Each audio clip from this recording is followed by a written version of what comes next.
Well, hello and welcome to today's workshop, which is going to be a very exciting one because today we are talking about AI resume writing, the do's and the don'ts. I guess I'd love to know, have you been using AI in your work? Have you been using it in your home life? What have you been using it to do? I've certainly started to spend quite a bit of time on AI over the last couple of weeks in particular. I wouldn't call myself an early adopter to AI, but I saw a presentation at a conference a couple of weeks ago around the possibilities of some of the things that it could do. And I've certainly started to use AI a lot more over the last few weeks, and I've really got to enjoy it, to the point where I did a poll on LinkedIn today where I asked when you're using AI, whether it's Bard or ChatGPT or Gemini, are you actually using manners? Are you talking to it as if it's a real person? I opened up Gemini this morning and was doing some stuff, and I actually typed in "good morning," and it replied. It said, "Good morning. How are you today?" And I find myself saying "thank you" when it comes back with some useful information. So, it certainly is a very interesting space. Recruitment, like most industries, has been impacted and will be further impacted by AI.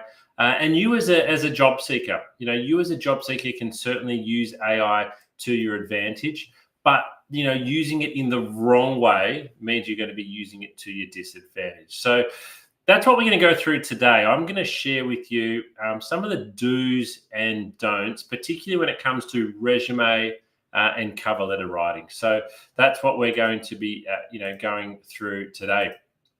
Just a little bit of webinar housekeeping to start things off with. I am streaming to you live today, wherever you're watching me around Australia or the world, whatever platform you're on.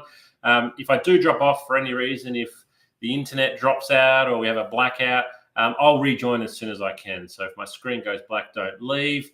It only happens once or twice a year, and hopefully today is not the day. Feel free to ask lots of questions. Wherever you're watching this again, you'll be able to type in some questions. You'll be able to type in some comments. And so I'd love to hear from you. And particularly at the end of the workshop, we'll take additional questions. But if you want to put questions to me live as we're going along, I'd love to answer those. And I'd really encourage you to take notes. You will be able to watch a recording of this workshop. It'll be on our YouTube channel. But when you're learning or hearing about something for the very first time, it actually strikes you in a different way. So if you hear something today, I'd really encourage you to note it down and what you thought about it the first time that you heard about it. But a little bit about me, your presenter. My name is James Whitcomb. I'm a director at a recruitment agency called Smart Recruitment, where I've been since 2005. In November this year, I'll hit my 19th year at Smart Recruitment. Over that time, I've conducted over 3,000 interviews, over 600 group assessments, and placed over 1,000 people into jobs. I would have read well over 100,000 resumes, might even be 200,000 resumes. It's really hard to tell. I've seen wonderful resumes. I've seen terrible resumes. I've seen great candidates with terrible resumes and terrible candidates with great resumes. And I've certainly learned, how to help coach and guide individuals to create a resume that stands out and gets attention. And I launched the Candidate Coach, the platform that we're meeting on today, back in 2019. I was at a conference recently. It was at a recruitment conference for the RCSA, which is the Australian Association of Recruiters, and there was a presentation from one of the major job boards, and I won't say who it was, but they shared this stat, which is really, really interesting, that by 2025, which is only a couple of months away from now, 50% of resumes will be AI generated that are on that platform. So that really got me thinking. We're not just talking about a small, technologically advanced, tiny proportion here. We're getting towards 50% of candidates are going to have resumes that are AI generated. And so what that really means is that a lot of you out there are probably playing around with AI at the moment and trying to find ways, to best use it, to make sure that it's working really well for you, and to make sure as well that you're doing what you think is right in terms of putting forward an application that is that is going to work best for you. So what we're going to do today is, we're going to talk about, all right, we've got this great tool. It's a bit like the internet, right? It's a great tool. We can use it kind of for good, that can help us, or we can use it in a way that's going to be unhelpful. And so many candidates, I think, are a little bit unsure around how AI is going to help them with their resume and cover letter. I think we've already had, a couple of waves of people, just getting ChatGPT to completely rewrite their resume and to completely rewrite their cover letter.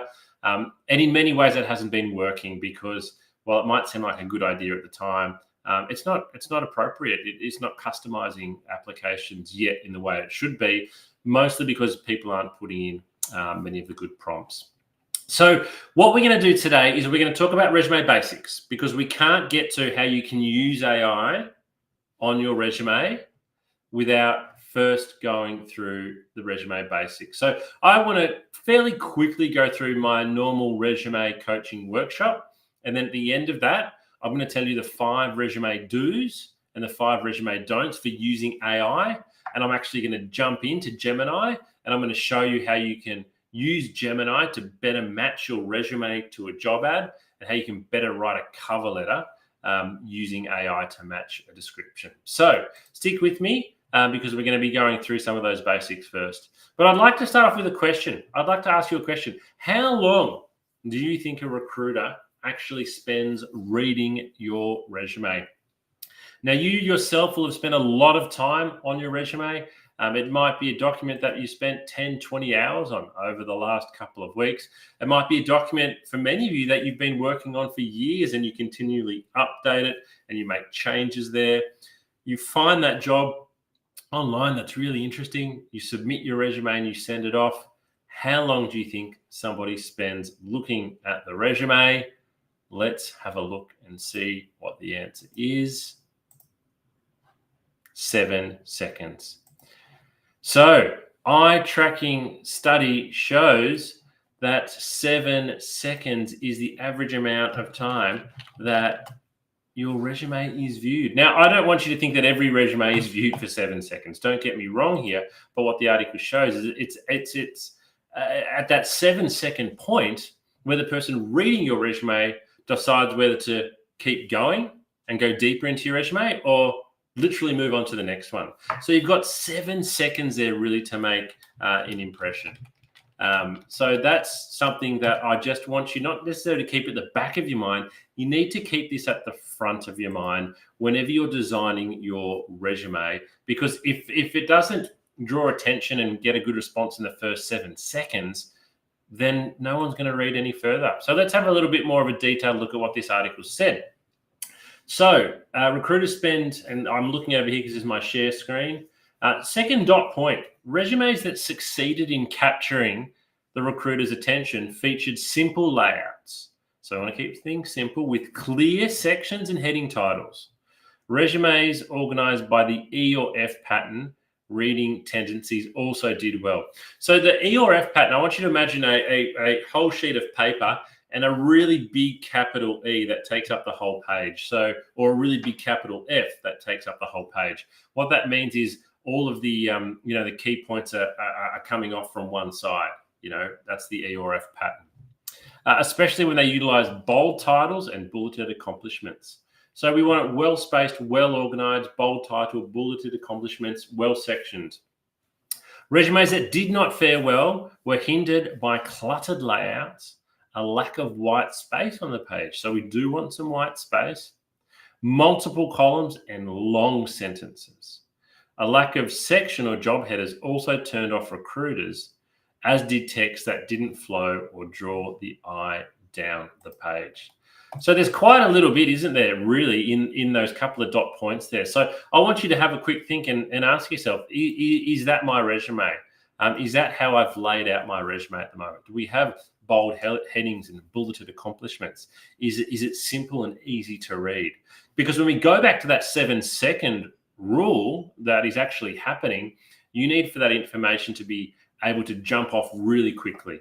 So you need the recruiter to be able to look at your resume and find the key information that you want them to see very, very easily. what this particularly means for me is that your first page is worth 99% of your resume. I actually don't mind whether your resume is 1, 2, 3, or 4 pages. What I really care about is making sure that page number 1 is where you focus pretty much all of your attention, because there's no point in having the good information on page 2 because no one's getting to page 2 inside of 7 seconds. And if you put the good information on page 2, nobody might even get to it or know what you've achieved. So let's actually talk about what is a resume. Well, a resume is a factual account of your employment and study history. We say factual because it's got dates and times and locations and events, but it also needs to highlight your skills and your abilities and sell you. Your resume has to sell you. Sell, sell, sell. So what I'd really like to get across to you now is the importance of your resume being, it's basically a marketing document. Your resume is, it's an advertisement for you. It needs to really highlight everything that's good about you. Now, I want you to think about, when you might be looking for a property to rent or buy, you see wonderful photos that are well positioned. You read the description and you think, this is amazing. Look at how well they've described everything else here. So what you need to do is to think of your resume in that way. This is an advertisement for you. When you drive past a bus stop and you see an advertisement, that's your resume. When you see a billboard, that's your resume. When you see an ad online, that is your resume that you need to change your mindset away from it's just black words on white paper to it's an advertisement. It needs to sell you. And it needs to want somebody, the reader, to pick up the phone and give you a call. So let's talk a little bit more about that then. Well, that's my question to you. If you're watching this today, have a think. Does your resume actually sell you? Is it highlighting the very best achievements that you've made? Is it highlighting the best parts of your employment history, the best parts of your study history, the best parts of your extracurricular activities? Can I read your resume and know what your achievements and greatest moments in your career have been to date? And are they on the front page? And can I read them in the first 7 seconds? If the answer is no, then we've got some work that we need to do. Your resume is you on paper. It's an advertisement for you. It needs to promote you. It needs to sell you. So if I can only get one message across to you today, because I know that in the second half we're focusing on using AI, this is what your resume needs to be. And I see far too many resumes that do not sell the candidate. And when I then maybe interview the candidate, I find out all this other information that is wonderful, but it wasn't on their resume and they probably only got through to interview based on a fair bit of luck. Let's remove the luck out of it and let's get your resume back to selling you. So stop thinking of your resume as a dry, boring academic document and start making it come alive and highlight how very good you are, because you deserve it. And importantly, it's a fluid document. So what I mean by that is your resume does not stay the same for more than one job application. And I'll talk about this at the end, but it's important to mention up front, you've got to customize and tailor your resume for every single application. Now, you might be thinking, but James, I'm just applying for customer service jobs. They're all the same. Well, they're not.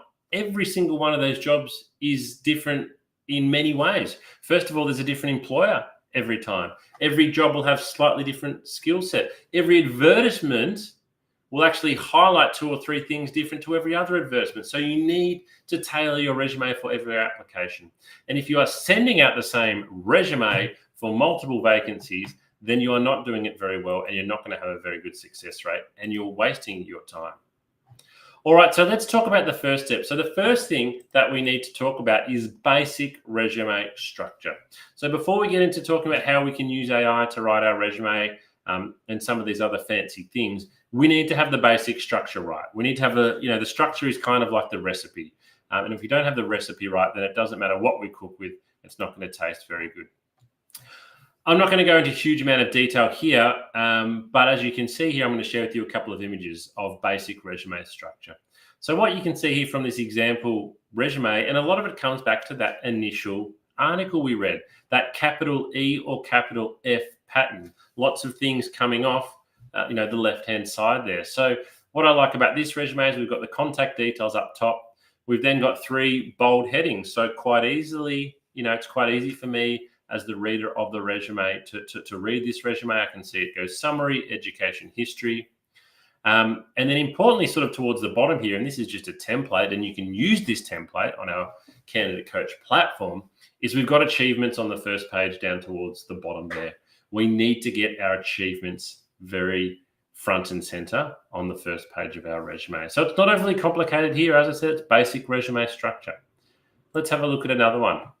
And again, this is another one that I've created, slightly different. Down the left-hand side here, we've got name, contact details, and then some skills and attributes.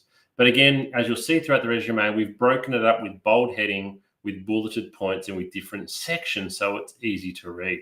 Because most recruiters, the first thing they're going to go straight to is your employment history and look at what your most recent job is, because that helps to most easily give me a sense of understanding around your suitability for the job. So it's great to list skills and attributes. It's great to list an introduction. But the first thing most recruiters' eye is going to go to is your most recent employment. So we need to have that on there. We also need to list our key accomplishments and achievements again, which you can see just at the bottom of the images. That is cutting off there, that we have those listed. So get your resume structure right. And then the second step, I said, is selling yourself. So after we've got that structure right, how do we actually go about selling yourself? So I'm going to share an example with you now of how you can best sell yourself. I'm not going to take you through a whole resume here, but I'm going to share with you an example from a candidate that I met a couple of years ago, and a little bit of a before and a little bit of after. So this particular candidate I spoke to on the phone. She'd applied for a sales role with me. And this is how, at the time, she described her experience. She said she was a sales representative, and I've removed the name of the company there. We're just calling them ABC. And she was a sales representative for pretty much 3 years. Now, if you recruit salespeople, 3 years is a really good tenure because sales is a tough job. So pretty much based on the fact that she'd been doing the one sales job for 3 years, that kind of got her through to the phone interview stage. Next, she has that she sold goods and traveled to meet customers and keep them happy. So that's how she described her whole role. And so I had a phone interview with her, and she spoke well, and I learned a few more extra bits and pieces. I then brought her in for a face-to-face interview, and that's where I learned what she really, really did. And so this is what we changed her resume into after we had a longer chat. So the first thing you'll see there is we've got bold headings. So we've got primary responsibilities, and then we've got achievements. Now, I've probably gone a little bit longer than I'd normally recommend here with responsibilities. We've probably got 9 there. I'd probably recommend 6 or 7 now. So maybe not as many as we've got here. But you'll see we've called it primary. We can't list every responsibility here. You just really, really can't. What you need to make sure you're listing on your resume are the responsibilities that are most relevant to the job you are going to. And this is why you need to continually update and rotate and rewrite your resume. Even if you're going for 10 different sales jobs, there's 10 different advertisements there, and each advertisement is going to highlight something different. So for example, let me just do one quick example. The third last dot point under responsibilities is attend at least 3 new business appointments per day. Now, let's say the advertisement you're looking at said you need to attend multiple new business points per day. I would straight away move that to being the first dot point if I was applying for a role that asked that. But what you'll see here, I'm not going to read through it all, is we've got a much, much better understanding of what she did. But most importantly, let's look at the achievements, because this is where she sells herself. She was Salesperson of the Year in 2014. Salesperson of the Year. Now, she was so good at selling that this was a big team. There was lots of salespeople. It was a big company. The prize for being Salesperson of the Year that year was a brand new car.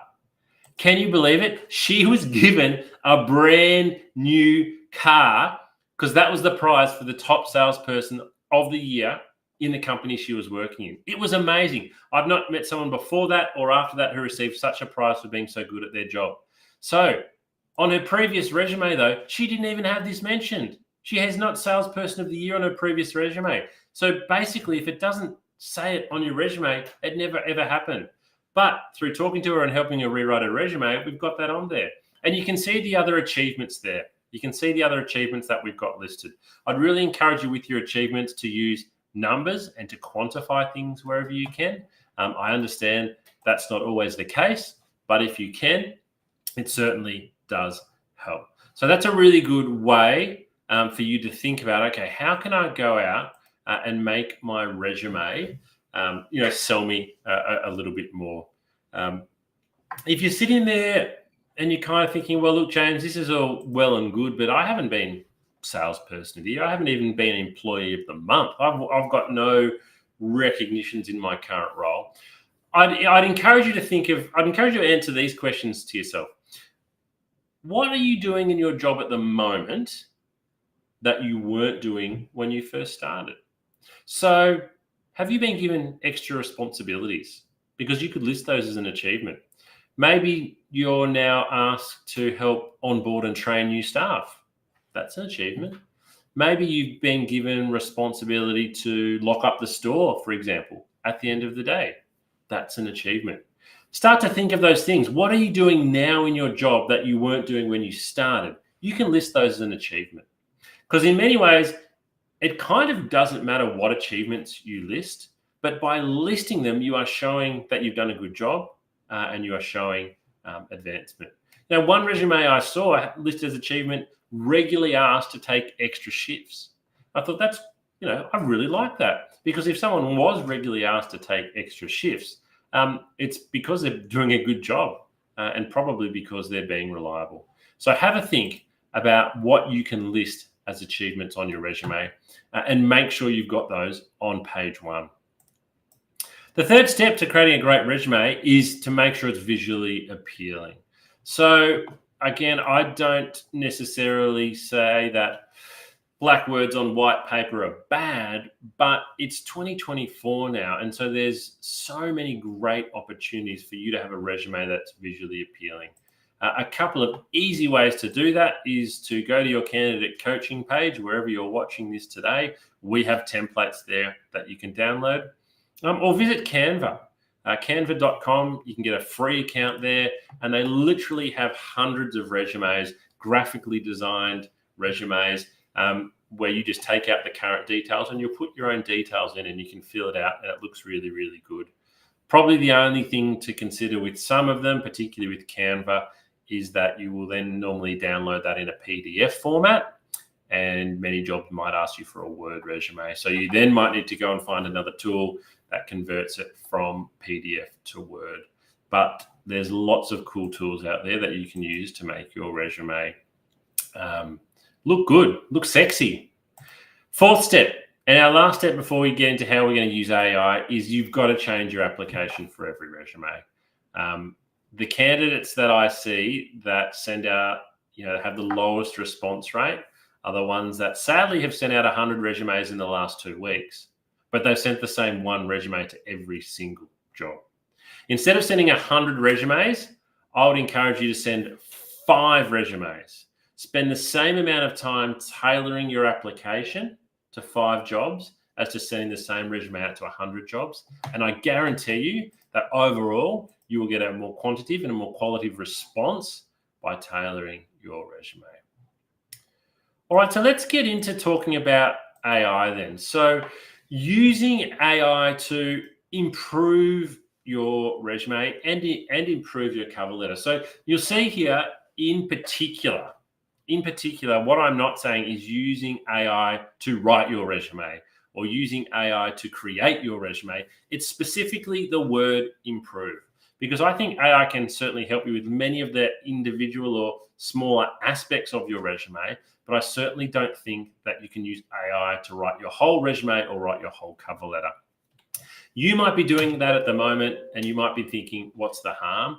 Well, there's not a huge amount of harm, but as somebody who reads a lot of resumes, we are now able to tell if something is completely AI generated. It does stand out. There's certain ways that the chat platforms write, and this is something that we all can feel from the recruitment side when somebody's submitted a completely AI generated response. And also there are tools out there at the moment now as well that you can subscribe to that will go and completely do your applications for you. So I want you to think about AI as a tool to help you write your resume and improve your resume, but not to write your resume.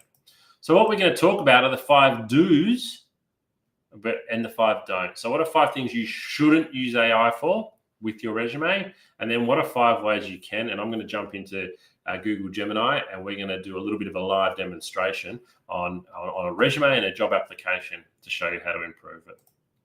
So let's start with the don'ts. Let's start with the mistakes that a lot of people make. So the first one is just what I've described then. They use AI to write their whole resume. They might upload their current resume or their LinkedIn profile and just say, hey, ChatGPT, can you please rewrite my resume? And then they download that and they think it's better than it currently is.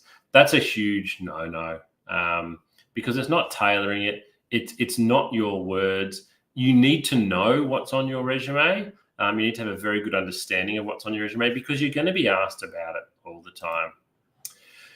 The second one is don't expect AI is better than you. I think a lot of people think, I'm no good at writing my cover letter. I'm no good at writing my resume. I'll just stick it into Bard and it'll be better than me. 9 times out of 10, the answer is no. I think we use AI to be a little bit lazy with things like this. Or we just perhaps don't know what to do. So we think the computers are better than us, but don't expect it. It might be sometimes, but certainly don't expect that AI is going to be able to write a better resume and cover letter than you can. The third one is, and we've seen this a lot, don't expect AI to always be honest. So this is why you need to double check everything that you're taking from a large language model. It might add some extra detail in there. It might completely fabricate something. And so you need to really be checking everything that you put in your resume because recruiters know there's a lot of falsehoods on resumes. And as soon as we spot one, your application's done. Your application's dusted. So you'd hate for that to be the reason why you missed out on a job was because you didn't double check what AI wrote for you. The fourth one, and it kind of follows on from the honest one, is don't expect AI to be mistake-free. You've really got to double check everything that comes out to make sure that it is factual, that it is correct. Normally the spelling and grammar is okay, but everything else that it said, make sure there's no mistakes there. And the fifth mistake, and this is probably one of the main reasons people use AI, is to be lazy. If you're using AI to be lazy because you can't be bothered, then it's not going to work for you with job applications. If you're using AI, as I'll show you in a moment, to do better research and to customize certain parts that you then rewrite yourself, it's fantastic. But it is a tool to assist you, like say a Canva is, like a spell check is, but it's not something that you should be relying on to replace you. And if you're viewing it that way, it's going to be no good. All right, that was the 5 don'ts for AI and resume writing. Let's look at the 5 do's.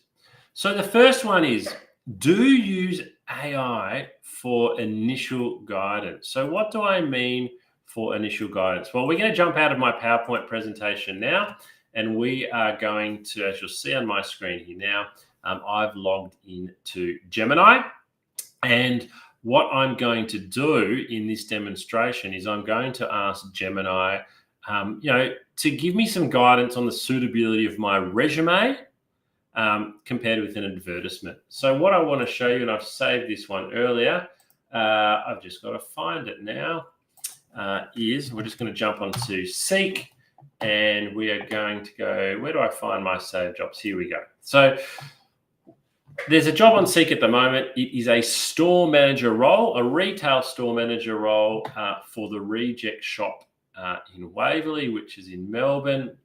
So you'll see here we've got an introduction to the Reject Shop.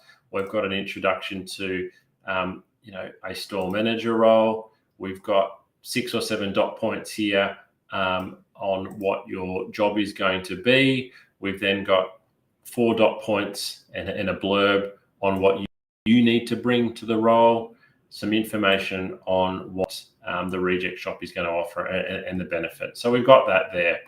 I have also created a bit of a dummy resume that I've used. It's not of a real person. I'm going to show that to you now on your screen. So this is a resume that I've made up of someone called Job Seeker. You can see here that they've got a bit of assistant store management experience from a couple of different stores, a little bit of information there. So this is just a one-page resume that I've made up for the purpose of the purpose of today's exercise. So what we're going to do once we go back into Gemini is I'm going to say, let's start by saying, hello, Gemini. Always good to be polite. Get on the good side. Gemini's going to say, hello, what can I do for you today? So I'm going to say, I have a resume that I would like you to compare to a job advertisement that I have seen. Can you do that? So I'm being pretty general here. I'm being pretty general here. So I definitely can help you with that. So please provide me with your resume and the job advertisement. Okay, so I'm going to go down here to Gemini where I can upload. So I go to my drive. I've already saved these ahead of the workshop. So I have got, no, don't tell me it's going to be hard for me to find. Might have to upload them again. Recent, where's recent? That might help me. All right, so example resume here. So I'm going to upload that. Insert and these two. So that's the advertisement there as well, the store manager advertisement. Oh no, not that one. I think it's that one. So I'm uploading my resume. So I'll say, here is my resume and here is the advertisement. Would love to see how suitable I am.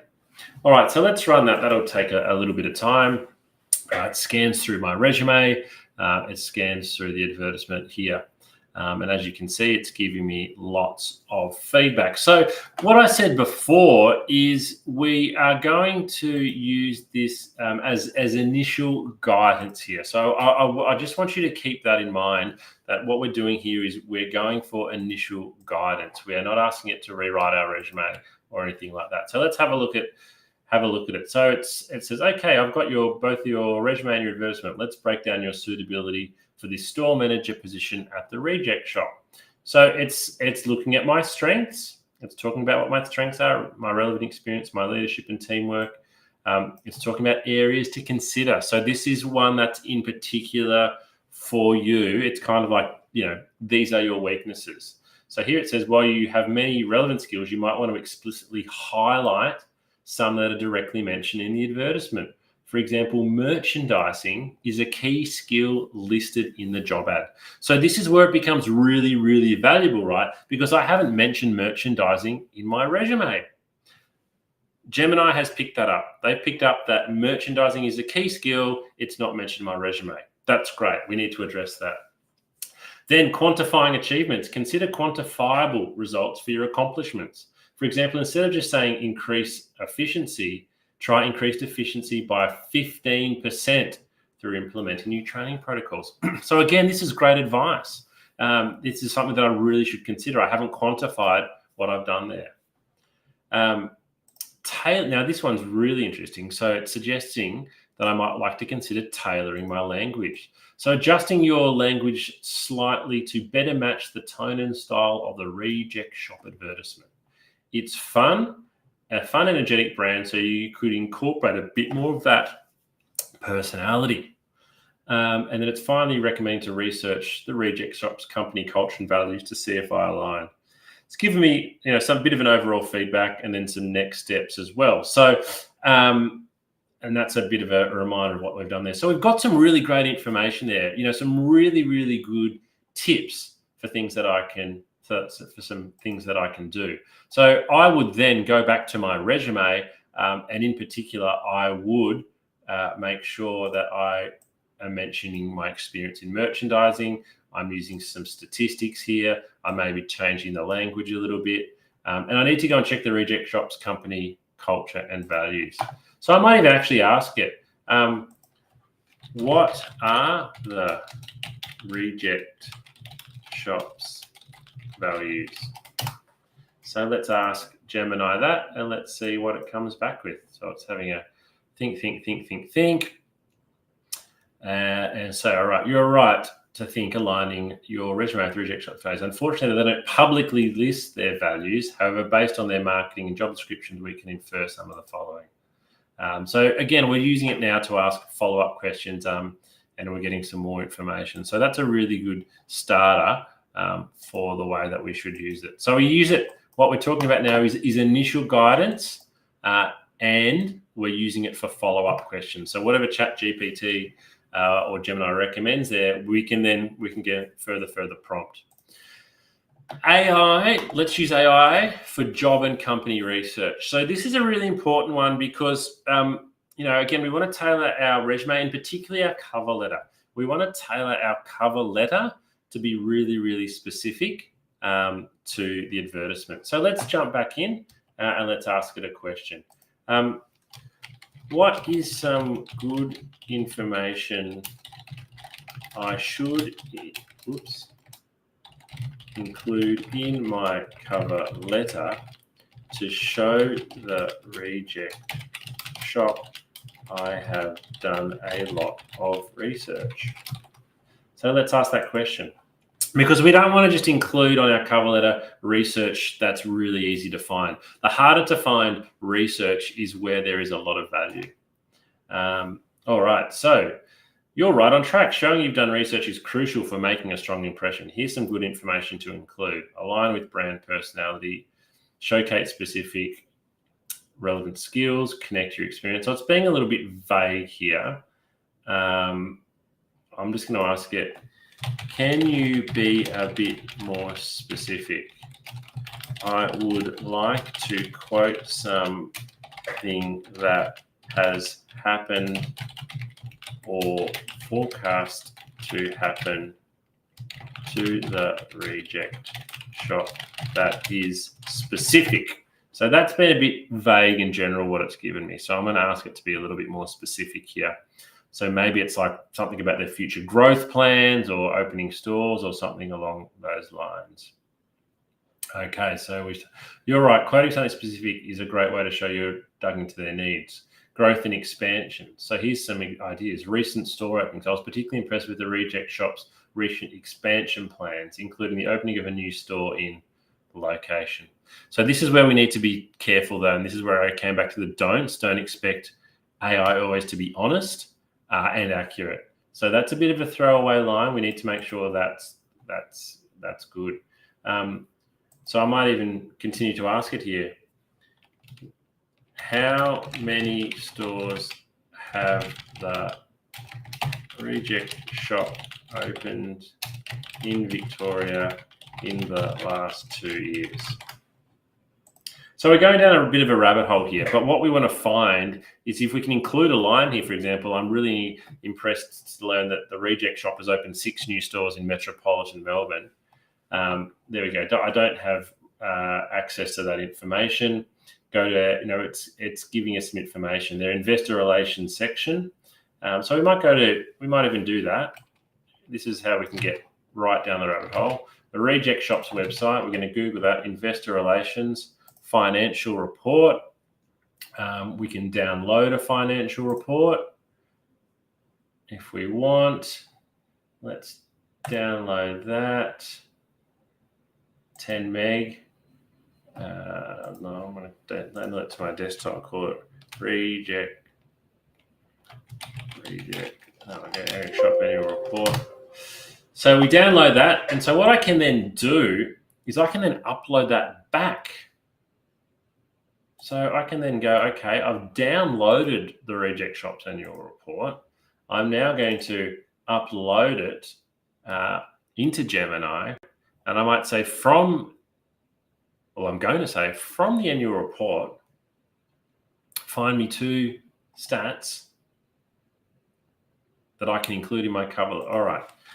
From the attached annual report, find me 2 interesting pieces of information that I can include in my cover letter to show I have done great research. All right, so what's going to happen now? I've got to wait for it to, sorry, it's still extracting. And sometimes this is where it can be a little bit time consuming because we have uploaded a 10 megabyte file. I think it was, well, I've still got it here. So it's 71 pages. So we're going to ask Gemini to go through 71 pages here once it's uploaded it, and yeah, come back with 2 interesting pieces. There we go, it's uploaded. So let's run that. So while that runs, let's jump back into the slideshow and talk about some more of those do's. So what we're doing now is we can use it really, really well for company research in particular. And a lot of the research we're doing now is to assist with writing of our cover letter. We have another whole workshop on how to write cover letters. I'd encourage you to go away and watch. But what we're doing right now is asking for some of that specific information. So let's jump back and see what it's found for us. All right. Okay.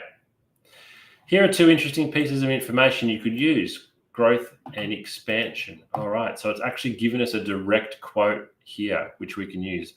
I was impressed by the Reject Shop's commitment to expanding its store network, particularly in light of their recent opening of 17 new stores and plans to go an additional 15 to 20 in 25. My experience in, mention your own skills here, blah, blah, blah. So this is great information, really, really good. But what we need to do is we need to then go away and rewrite it in our own language. So that sounds very much AI written. So we've got the facts there that we know 17 new stores and plans to open another 15, 20.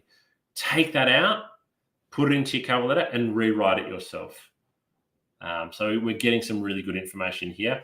Copying and pasting it will be a mistake because it sounds very very AI written, but that's the goal there. If I read a cover letter and a candidate says, I read the company report and I saw the information you can see now, I'm calling them straight away because I'm thinking they've done a lot of research here. So that's a particular level that would really encourage you to get to. And then the final one, which I think we're giving a good example of here, is we want to use AI to find a point of difference. You need to make your application stand out, whether it's your cover letter or your resume. We want it to have a great point of difference. So some common resume questions before we finish up. How long should my resume be? Well, I don't mind. Whether it's 1 page, 2 page, 3 or 4, I wouldn't recommend any more than 4. But it doesn't matter if it's 1, 2, 3 or 4 unless the first page is good. All of your attention needs to go into page 1. Should I include a photo of myself on my resume? So I've talked to you about the fact that your resume is a sales document. It needs to sell you. It needs to market you. It needs to promote you. Do you think putting a photo of yourself on your resume sells you? I can't answer that for you. You need to make your mind up there. What you do need to be conscious of, though, as soon as you put a photo on your resume, you are inviting all different types of conscious and unconscious bias. People are going to judge you on your appearance. So you need to decide in many ways, does your photo help to sell you? Does it help to market you? Does it help to promote you? It's an individual decision. I'm not here to tell you there's a right way and a wrong way. Should I include references or academic transcripts on my resumes? References, yes. You could just the contact details. Maybe if I see down the bottom someone's listed the name of their reference and their position and their company, I think that's a strong sign that they're going to get a good reference. Academic transcripts, no, not unless you've been asked specifically in the advertisement. And do I include every job that I've ever worked in? My answer here is no, you don't need to. I would say you don't really need to go too much back more than 10 years. You can still list those jobs if you want, but you don't need to go into great detail. It might just be the job title, the company, and the particular years. So the summary today for resumes, you need to sell your skills, your experience, and your achievements. You need to make it easy to read. If it's difficult to read, people won't read it. It should be visually appealing, and it's okay to be bold and try and stand out. And finally, your resume must be tailored for every single role. So that's the end of today. We'll stop the recording in a moment, but happy to hang around here. If anybody's got any questions, please feel free to type them in now. But it's been great having you join me today. I hope you've learned a little bit about resumes and how you can use AI to improve the quality of your applications. We'll run this workshop again soon, partly because AI keeps advancing, and I think in 3 and 6 months' time, it'll be even more capable.